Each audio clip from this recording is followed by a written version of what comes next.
The relief for all of you is that I am not someone with an important job in broadcasting using this speech to audition for an even more important job in broadcasting. House of Cards, creatively, actually follows the model more often employed here in Great Britain. The television industry here has never really embraced the pilot season looked to by the networks in the United States as a worthwhile effort. And now look, of course, we went out to all the major networks with House of Cards, and every single one was interested in the idea, but every single one wanted us to do a pilot first.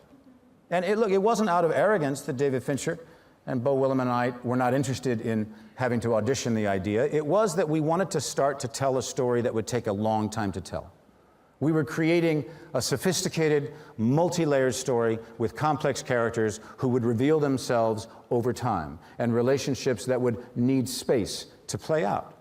And the obligation, of course, of doing a pilot, from the writing perspective, is that you have to spend about 45 minutes establishing all the characters and create arbitrary cliffhangers and basically generally prove that what you're setting out to do is going to work.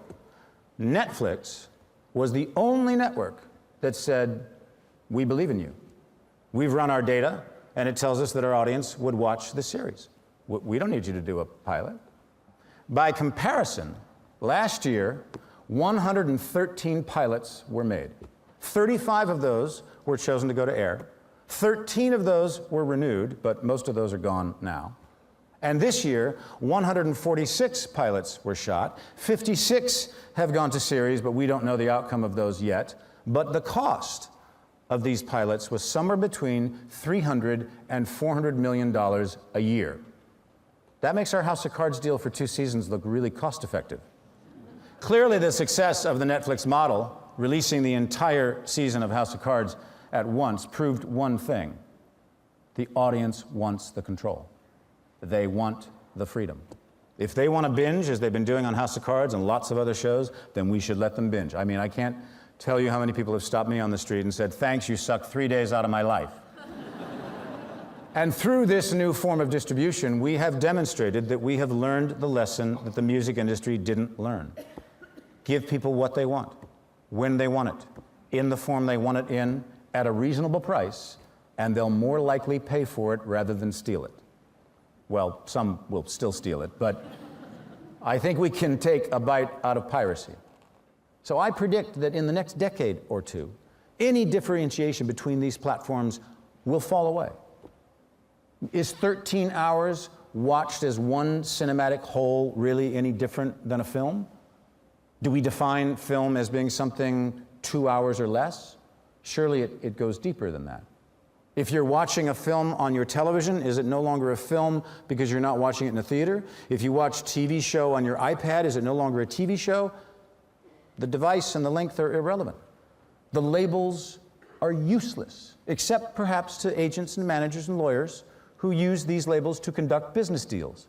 But for kids growing up now, there's no difference. Watching Avatar on an iPad or watching YouTube on a TV or watching Game of Thrones on their computer. It's all content. It's just story.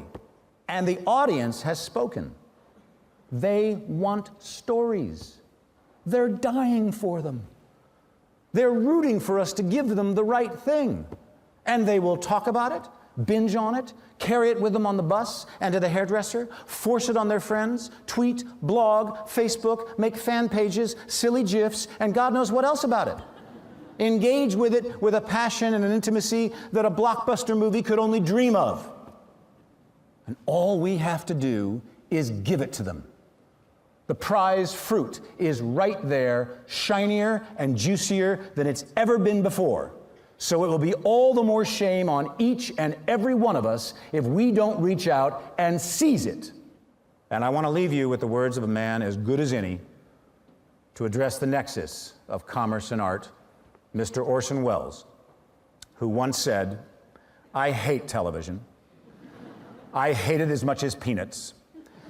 But I just can't stop eating peanuts." Thank you.